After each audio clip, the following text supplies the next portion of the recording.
नमस्कार, स्वदेश न्यूज की खास पेशकश में आप सभी का स्वागत है। मैं हूं आपके साथ राखी। आज सूर्य ग्रहण लगने वाला है। रात 10:59 पर इसकी शुरुआत होगी और समापन रात 3:23 पर होगा। ये साल का आखिरी आंशिक सूर्य ग्रहण और भारत में नजर नहीं आएगा। इसी वजह से भारत में इसका सूतक काल मान्य नहीं होगा आज, क्योंकि सर्वप्रत अमावस्या भी मनाई गई और ऐसा माना जाता है कि सूर्य ग्रहण के समय पृथ्वी पर मायावी ग्रह राहु का प्रभाव बढ़ जाता है और इसी वजह से ग्रहण के दौरान पूजा अर्चना और शुभ काम करना वर्जित है। सूर्य ग्रहण से पहले मंदिर के कपाट बंद कर देना चाहिए और भोजन में तुलसी के पत्ते डालकर रखें। इससे ग्रहण का प्रभाव खाने की चीजों पर नहीं पड़ता। अगर आप सूर्य ग्रहण के अशुभ प्रभाव से बचना चाहते हैं तो सूर्य ग्रहण के दौरान सूर्य मंत्रों का जाप करें। धार्मिक मान्यता के अनुसार इन मंत्रों का जाप करने से व्यक्ति ग्रहण के प्रभाव से दूर रहता है। सूर्य ग्रहण के समापन होने के बाद दान करने का विशेष महत्व माना गया है। ग्रहण के बाद स्नान करने के बाद पूजा अर्चना करें। इसके बाद अन्न, धन और कपड़े समेत आदि चीजों का आप दान भी करें। ऐसा माना जाता है कि दान करने से धन में वृद्धि होती है और जीवन में सुख समृद्धि बनी रहती है। सनातन जीवन शैली के अनुसार सूर्य ग्रहण का मानव जीवन पर क्या असर पड़ेगा, जीव जंतु, प्रकृति और विश्व की राजनीति पर क्या असर पड़ेगा, इस पर अब आज हम विस्तार से बात करेंगे। लेकिन आपको बता दें कि जिस तरीके से सूर्य ग्रहण की जब बात होती है, क्योंकि साल का आखिरी सूर्य ग्रहण भी माना जा रहा है, भारत में भले ही मान्य ना हो लेकिन दूसरे देशों में ये दिखेगा। अब क्योंकि भारत में हम प्रकृति के नजरिए से देखें, क्योंकि देखिए ग्रहण होता है और उसका कितना इम्पैक्ट यहाँ होगा, उसकी जो किरणें हैं वो कितनी प्रभावित करेंगी, तो बहुत सारी चीजें हैं। क्योंकि जब माना जाता है कि सूर्य ग्रहण है तो भले ही हमारे भारत में ना हो, भले ही सूतक मान्य ना हो, लेकिन जब ग्रहण की बात आती है तो लोग उसके पहले से बहुत सारी चीज़ों को जो उस समय पे वर्जित है उन चीज़ों को हटा देते हैं। उन चीज़ों को ना रखना, ना लेना ही अच्छा माना जाता है। तो किस तरीके का प्रभाव होगा, कितना हमें इसको मानना चाहिए, भले ही भारत में हो या ना हो, लेकिन होता तो बहुत सारी चीज़ें होती हैं, नहीं है उसके बावजूद ये कितना प्रभावशाली होगा, ये इस पर आज हम बहुत विस्तार से बातचीत करेंगे। और हमारे साथ स्टूडियो में ज्योतिषाचार्य हेमचंद्र पांडे जी हैं। हेमचंद्र पांडे जी, बहुत स्वागत स्वदेश न्यूज में आने के लिए। और मुझे लगता है क्योंकि जब सूर्य ग्रहण की बात आती है, क्योंकि साल का अंतिम आंशिक सूर्य ग्रहण माना जा रहा है, भारत में भले ही नजर नहीं आएगा, लेकिन हम सूर्य ग्रहण की जब बात करते हैं सबसे पहला सवाल यही आता है कि ये क्यों होता है और किस तरीके से प्रभावित करता है। बहुत अच्छा प्रश्न किया है आपने। सूर्य ग्रहण, सूर्य और चंद्रमा तो ज्योतिष शास्त्र में सबसे महत्वपूर्ण है। प्रत्यक्षम ज्योतिषम शास्त्रम चंद्रार्को यस्य साक्षिणो। तो इस प्रकार से सूर्य और चंद्रमा से ही पूरा पंचांग और ज्योतिष बना है। एस्ट्रोलॉजिकल कैलकुलेशन सूर्य चंद्र से होती है। सूर्य और चंद्र जब 12 अंश की दूरी होता है तो तिथि बनती है। और तिथि तिथि की जानकारी देना इसलिए ज़रूरी है कि जब सूर्य और चंद्रमा 0 अंश का एक साथ होता है तब अमावस्या होती है, और जब सूर्य और चंद्रमा 180 अंश का होता है तब पूर्णिमा होती है। सूर्य चंद्रमा के सामने होता है तब पूर्णिमा होती है। तो सूर्य ग्रहण हमेशा अमावस्या के दिन ही होता है। सूर्य और चंद्रमा चूँकि एक साथ होते हैं और उस समय में राहु साथ में आ जाता है। तो राहु चूँकि दूषित ग्रह है, राहु छाया ग्रह है, तो छाया का मतलब छाया से हमेशा आदमी डरता है। छाया कभी कभी अपन पीछे से बिजली का अगर लाइट लग रही हो तो छाया अपने साथ साथ चलती तो अपन को लगता है कि कोई ना कोई आ रहा है। तो इस प्रकार की मन की भ्रांतियाँ ही राहु उत्पन्न करता है और वो सूर्य के साथ हो जाता है। सूर्य चूँकि आत्मा का कारक है, ये पितृदेवताओं का कारक भी है। सूर्य पिता का कारक है और चंद्रमा माता का कारक है। तो इस प्रकार से सूर्य और चंद्रमा दोनों हमारे परिवार के मुखियाओं से जुड़े हुए हैं। तो निश्चित रूप से सूर्य का ध्यान रखना जरूरी है, सूर्य की आराधना करना जरूरी है। तो अब सूर्य जब चंद्रमा से ढक जाएगा, पृथ्वी और सूर्य के बीच में, यह तो जानकारी सभी को होगी निश्चित रूप से श्रोताओं को, कि ये अंडाकार जो है ब्रह्मांड मंडल है, सौर मंडल अंडाकार है और उसमें सब ग्रह अपनी अपनी गति से चलायमान होते हैं। तो उसमें सूर्य के सब सूर्य की परिक्रमा लगाते हैं सभी ग्रह। तो उस प्रकार से अब परिक्रमा लगाने में पृथ्वी भी सूर्य का परिक्रमा लगाती है और पृथ्वी को चंद्रमा परिक्रमा लगाता है। 27 दिन में एक नक्षत्र का पूरा मंडल भ्रमण हो जाता है। तो इस प्रकार से सूर्य और चंद्रमा पृथ्वी के बीच में जब चंद्रमा आ जाता है तो सूर्य ग्रहण होता है। अब वो सूर्य ग्रहण, पूर्ण सूर्य ग्रहण, आंशिक सूर्य ग्रहण इस प्रकार से होता है कि जब पूरा ढक लेते हैं, चंद्रमा अगर पूरा ढक लेता है सूर्य को पृथ्वी पर, तो उस समय में अंधेरा हो जाता है, छाया हो जाती है। और जब आंशिक रूप से ढकता है तब आंशिक ग्रहण होता है। अब ये है कि हमारा जो भारतवर्ष है और ये जो है ये चूँकि पूर्वी क्षितिज में है और पश्चिम रातें इसीलिए होती है कि पूर्वार्ध और उत्तरार्ध रात्रि का जो काल है, यहाँ पे 12 घंटे हमारे यहाँ पे सूर्य रहता है, उसी प्रकार से सूर्य पश्चिम दिशा में चला जाता है। तो वर्तमान स्थिति में यही स्थिति है, क्योंकि रात्रि में ग्रहण हो रहा है और 11:59 पर से लेकर के 3:23 तक सूर्य ग्रहण है। क्योंकि रात्रि में हो रहा है, इस कारण से सूर्य भारत में दृश्य नहीं है। तो भारत में दृश्य नहीं होने से भारत में इसका सूर्य ग्रहण का सूतक मान्य नहीं है। परंतु जैसा कि आपने कहा है, वाकई में ब्रह्मांड पर सूर्य की रश्मियां तो जाती है और सूर्य चूँकि पृथ्वी पर पूरे ब्रह्मांड पर का नायक है, ग्रहों का राजा है, तो निश्चित रूप से ये प्रकृति पर तो असर करेगा ही करेगा, निश्चित रूप से प्रकृति पर असर करेगा। तो ये इसका प्रभाव प्रकृति पे जरूर रहता है। तो व्यक्तियों को ध्यान रखना चाहिए, क्योंकि कन्या राशि पर यह सूर्य ग्रहण है और उत्तरा फाल्गुनी नक्षत्र पर है। तो उत्तरा फाल्गुनी नक्षत्र जो है कन्या राशि में आता है, तो इसके कारण से कन्या राशि वालों को तो थोड़ा ध्यान रखना चाहिए। अब आप पूछेंगे कि यहाँ सूर्य ग्रहण तो दिख ही नहीं रहा है, तो फिर कैसा? तो चूँकि क्या है कि जब सूर्य और चंद्रमा मन का देवता है हमारे भारतीय ज्योतिष में, इसीलिए कहा गया है कि मन अगर आपका अच्छा होगा तो निश्चित रूप से आपके अच्छे विचार आएंगे और आपका आत्मबल सूर्य से बढ़ता है। सूर्य अगर प्रबल रहा, सूर्य अच्छा रहा, तो आत्मबल भी बलवान रहेगा। तो जब सूर्य और चंद्रमा जो पृथ्वी और सूर्य के बीच में जब चंद्रमा आ जाता है, तब राहु से प्रभावित हो जाते हैं। चंद्र भी प्रभावित चंद्र ग्रहण से होता है और राहु सूर्य से प्रभावित होता है। और ये देखा गया है कि 7 सितंबर को चंद्र ग्रहण हो चुका था और अब 15 दिन के अंदर फिर सूर्य ग्रहण भी रात्रि में होना है। तो इस प्रकार से एक ही पखवाड़े में अगर 2 ग्रहण आते हैं तो प्रकृति के लिए हलचल पैदा करते हैं। बिल्कुल। तो चंद्रमा जैसे पूर्णिमा होती है तो समुद्र में आपने देखा होगा कि समुद्र में तो लहरें उठती है, ज्वार भाटा उठता है। तो हमारा शरीर भी एक प्रकार का ब्रह्मांड है, यत् पिंडे तत् ब्रह्मांडे, ये कहा गया है। तो हमारा शरीर भी एक तरह से ब्रह्मांड है, तो इसमें भी हलचल होती है। आपने देखा होगा कि चंद्रमा जब पूर्ण होता है, पूर्णिमा होती है, तो पागल खाने में डॉक्टरों की ज़्यादा आवश्यकता पड़ती है, क्योंकि ज़्यादा शैतानी होती है। तो इसी प्रकार से सूर्य आत्मबल को कमज़ोर करता है। तो ये सूर्य ग्रहण जो हो रहा है, इसमें मानव मात्र, चूँकि यहाँ पर रश्मियाँ सूर्य की नहीं हैं, परंतु राहु से ग्रस्त रश्मियाँ होने के कारण से ये पृथ्वी पर निश्चित रूप से प्रभावित करती है और व्यक्ति के मानस पटल पर भी असर करती है, आत्मबल की कमी ज्योतिषाचार्य जी, एक बड़ा महत्वपूर्ण सवाल है। जैसा कि आपने कहा कि प्रभावित तो ये करेगा, चाहे हम जीव जंतुओं की बात करें या हम प्रकृति की बात करें या हम ज्योतिषीय ज्ञान में यदि इसको हम समझने की कोशिश करें, तो ये इफेक्ट तो करता है। तो अब ये यहाँ पर देखना पड़ेगा कि यदि प्रकृति के रूप में हम देखें तो किस तरह की चीजें हो सकती हैं, और यदि हम ज्योतिषी उसमें जाएं तो राशि वाइज भी आपने जिस तरीके से बताया कि इन जो कन्या राशि के उसमें है तो थोड़ा सा सावधानी बरतें। तो इसका ज्योतिषीय रूप से भी यदि हम इसको समझने की कोशिश करें तो क्या एक इसका खास इसमें पॉइंट्स हैं? जी। बिल्कुल स्पष्ट, अच्छा प्रश्न किया आपने। कन्या राशि पर तो हो ही रहा है। तो हमारे राशि मंडल में, सौर मंडल में 12 राशियां मानी गई है।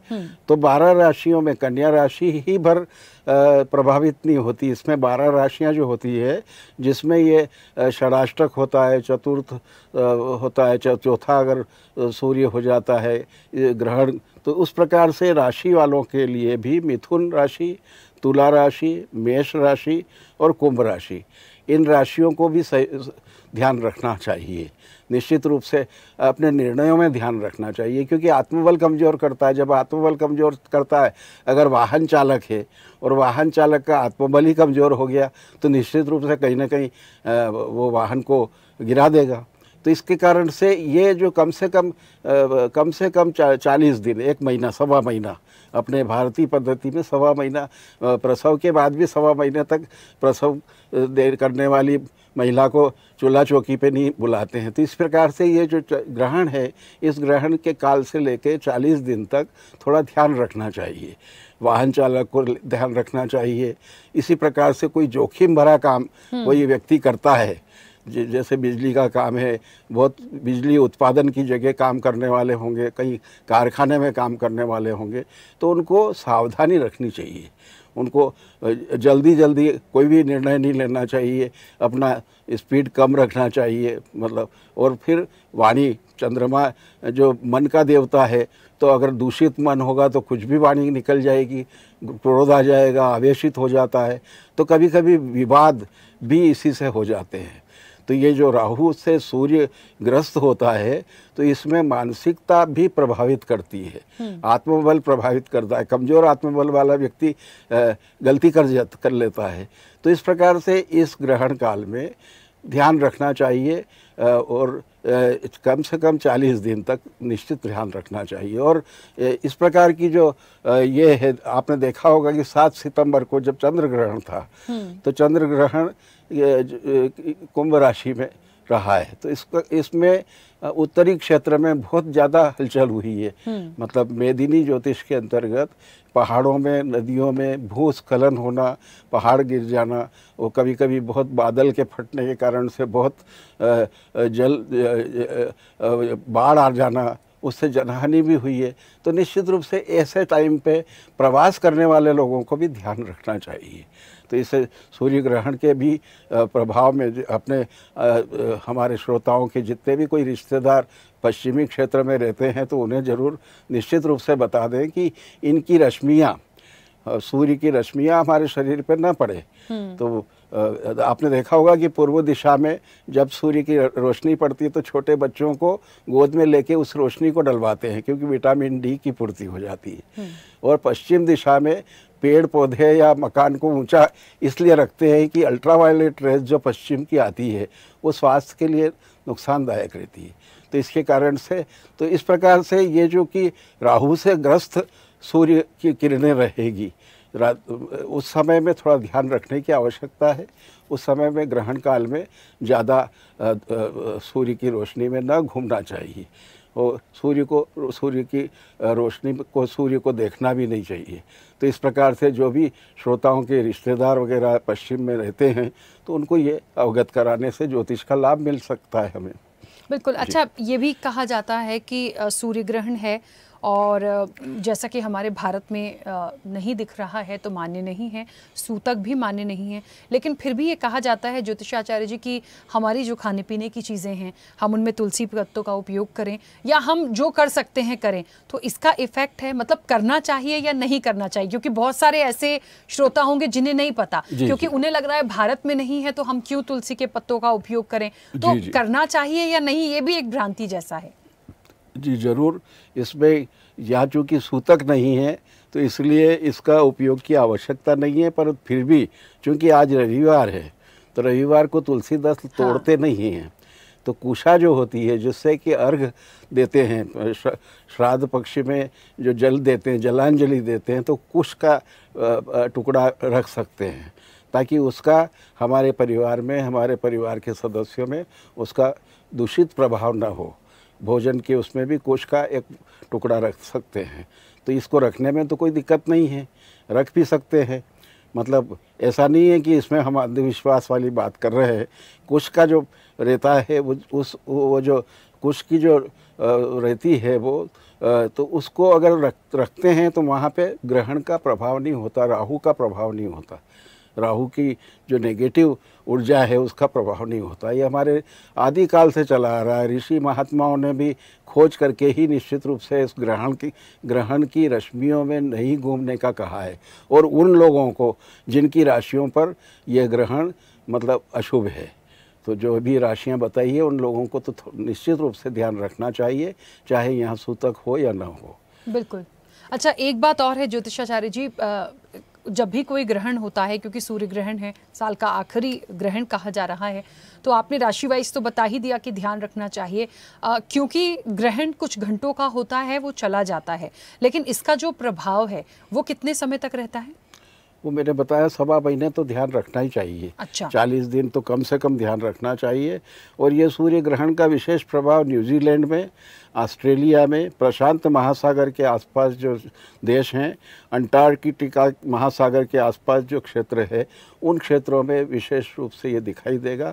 उन क्षेत्रों के लोगों को ये सावधानी रखनी चाहिए निश्चित रूप से। बिल्कुल। एक बात और है, जब कोई ग्रहण होता है तो कहते हैं कि पूजा पाठ करिए, भगवान का जप करना चाहिए, नाम लेना चाहिए, मंत्रोच्चार आप कर सकते हैं।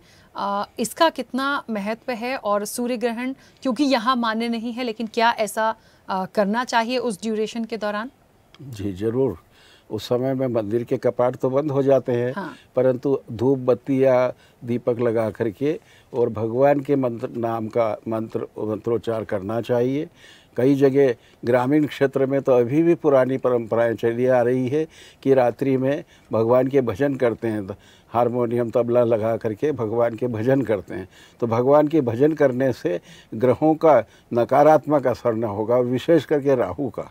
राहु और केतु ये एक ऐसे छाया ग्रह है कि न जाने कब क्या निर्णय करवा दें, समझ में नहीं आता। इस कारण से उस समय में दूषित स्थितियां व्यक्ति में न बने, इसलिए भगवान का भजन करना चाहिए, गुरु मंत्र का जप करना चाहिए, महामृत्युंजय का भी जप कर सकते हैं, या जिनने उपनयन धारण कर रखा हो उनको गायत्री मंत्र का जप करना चाहिए निश्चित रूप से। जी बिल्कुल।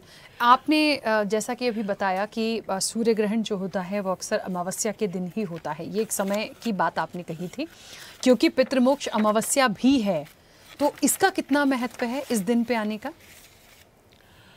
पितृमोक्ष अमावस्या निश्चित रूप से ये श्राद्ध पक्ष की है। हमारे पितृ देवता जो है वो यहाँ पे आस्थाएं रखते हैं कि हमारे परिवार में क्या स्थिति बन रही है, हमें कितना सम्मान मिल रहा है। तो इस कारण से पितरों का श्राद्ध, श्रद्धा से जो का भोजन या कोई चीज़ अर्पित की जाती तो हमारे पितृ देवता उन्हें प्राप्त करते हैं। तो आज जो है सर्वपितृ अमावस्या है।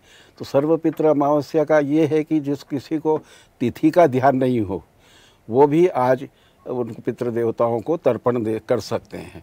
तो तर्पण जो है जल से तर्पण करते हैं। ये भी एक कहा जाता है कि देखो पितृ देवता तो वहाँ चले गए और यहाँ जल तर्पण करने से क्या मिलेगा। ये जो है वैज्ञानिक आधार अलग है। वो स्थिति ये है कि देखिएगा, सबसे महत्वपूर्ण बात यह है कि ब्रह्म तर्पण, ऋषि तर्पण और मनुष्य तर्पण और पितृ तर्पण, ये इस प्रकार के 3 प्रकार के तर्पण हैं। और उन तर्पण को करने से आज का दिन सभी पितृ देवता तृप्त हो जाते हैं। और आज के दिन ये सूर्य ग्रहण हो रहा है, तो ये सूर्य ग्रहण होने के कारण से अगर पितृ देवताओं को तृप्त करने के लिए, अगर उनके निमित्त कुछ भी दान करने के लिए सबसे अच्छा समय है। और जैसे ही ग्रहण खत्म होता है उस समय में जो उपनयन धारण करता है उनको तो उपनयन बदल लेना चाहिए, क्योंकि हमारे यहाँ सूतक नहीं है, इस कारण से हमें उसकी आवश्यकता नहीं है। फिर भी हम ग्रहण काल के पश्चात जब सूर्य उदय होगा, क्योंकि हमारे यहाँ सूर्य ग्रहण नहीं है, पर जैसे ही सूर्योदय होगा उस समय में हमें कुछ न कुछ, क्योंकि राहु नीची जाति का सेवक लोग का काम है, सेवक जो होते हैं वो राहु से संबंधित रहते हैं। तो सेवकों को कुछ न कुछ दान दे देना चाहिए, खाद्यान्न दे देना चाहिए, कुछ मुद्राएं दे सकते हैं, या कुछ वस्त्र भी देना चाहें तो वस्त्र भी दे सकते हैं, ताकि राहु से संबंधित नकारात्मक स्थिति नहीं होगी। बिल्कुल जी। ज्योतिषाचार्य जी, क्योंकि सूर्य ग्रहण के बारे में आपने बहुत डिटेल में बहुत अच्छे से बताया, क्या महत्व है, कैसे होता है, कब होता है, अमावस्या के दिन का, आज के दिन का खास महत्व भी हमने जाना, कहाँ इसका प्रभाव होगा, ज्योतिषीय रूप से इसका प्रभाव, राशियों पर इसका प्रभाव, वो भी हमने बात करी। लेकिन क्योंकि ये जो सूर्य ग्रहण है साल का आखिरी सूर्य ग्रहण है, और सबसे बड़ी बात ये होती है कि जब आज के दिन अमावस के दिन, अमावस्या पितृमोक्ष अमावस्या के दिन भी इसका होना, बहुत सारी बातों पे बात करने के बाद एक बात आती है कि आम भाषा में यदि इसको समझें तो क्या करना चाहिए और क्या नहीं करना चाहिए, खास तौर पर जब ग्रहण हो। प्रश्न तो बहुत अच्छा है, और आगे भविष्य के लिए भी सभी श्रोता ध्यान रखें कि ग्रहण काल में सबसे महत्वपूर्ण बात यह है कि ईश्वर भजन करना चाहिए, सत्यता का बर्ताव करना चाहिए, और कोई भी खाद्यान्न उसका सेवन ग्रहण काल में नहीं करना चाहिए। उसका सूतक रहता है, तो ग्रहण काल जब रहता है उस समय में कोई भी चीज़ को सेवन नहीं करना चाहिए, क्योंकि उसके सेवन करने से जो राहु के दुष्प्रभाव हैं वो उस अन्न पे हो जाते हैं, और वो अन्न अगर हमारे शरीर में चला गया तो निश्चित रूप से उसकी ये जिस प्रकार से जो जैसा अन्न खाते हैं वैसे ही मन होता है, और जैसा मन होता है वैसी क्रियाएं करता है आदमी। तो चित्ते वाची क्रियायाम च साधुनाम एक रूपता, चित्त वाणी और अपनी क्रिया सज्जन पुरुषों को एक रूप रहना चाहिए। तो इसके कारण से ग्रहण काल में थोड़ा सा खाद्यान्न का सेवन का ध्यान रखना चाहिए, क्योंकि अपने भारत में ग्रहण नहीं है और रात्रि में है, इसलिए रात्रि में तो कोई भोजन की आवश्यकता नहीं है। फिर भी सूर्योदय के बाद में भोजन का दान दे देना चाहिए, और जब कभी भी आगे कभी भी ऐसे ग्रहण पड़ते हों तो हमको 2 घंटे 3 घंटे पहले, 9 घंटे का वैसे प्रभाव है कि कम से कम 9-10 घंटे पहले सूतक मानना चाहिए, परंतु वृद्ध है, रोगी है, उन लोगों को ध्यान रख कर के कम से कम 2 घंटे पहले खाद्यान्न का त्याग करना चाहिए। बिल्कुल जी जी। आपका कि एक, क्योंकि अब इतनी सारी बातें सूर्य ग्रहण पर हमने की हैं, बहुत सारे दर्शक हैं, उनके बहुत सारी उनके जहन में भी बातें आती होंगी। मुझे लगता है इस चर्चा के माध्यम से बहुत सारी चीज़ों के बारे में हमने आज जाना है। कुछ कहना चाहते हैं स्वदेश न्यूज़ के दर्शकों के लिए और पूरे देश की जनता के लिए, इस मंच के माध्यम से सूर्य ग्रहण पर कुछ बताना चाहते हैं अपनी तरफ पर, आपका कोई ऐसा सुझाव या कोई बात जिसको वो आत्मसात करें? जी जी, बिल्कुल सही। सभी श्रोताओं से मेरा अनुरोध है कि चूँकि आत्मबल, सूर्य देवता, सूर्य ग्रह है, पंच देवता जो होते हैं उसमें सूर्य भी एक देवता है। तो सूर्य ग्रह पर जब ग्रहण होता है तब सूर्य को प्रबल करने के लिए कभी बेलपत्र के उसमें जल डालना चाहिए, सूर्य को प्रणाम करना चाहिए, और प्रतिदिन सूर्य को अर्घ देने वाले को कभी सूर्य अरिष्ट नहीं करता है, क्योंकि सूर्य का पुत्र शनि है और सूर्य का पुत्र यमराज भी है। तो जब आपने सूर्य की आराधना की तो कष्ट देने वाला शनि और दुख देने वाला ऊपर यमलोक में तकलीफ देने वाला यमराज, दोनों निश्चित रूप से उस व्यक्ति को सताएंगे नहीं। तो इसलिए मेरा सबसे अनुरोध है कि भगवान सूर्य की आराधना करें, और सूर्य के उदय होने के पहले निद्रा छोड़ दें, अपना बिस्तर छोड़ दें, तो निश्चित रूप से शतायु होगा, व्यक्ति लंबी उम्र वाला होगा।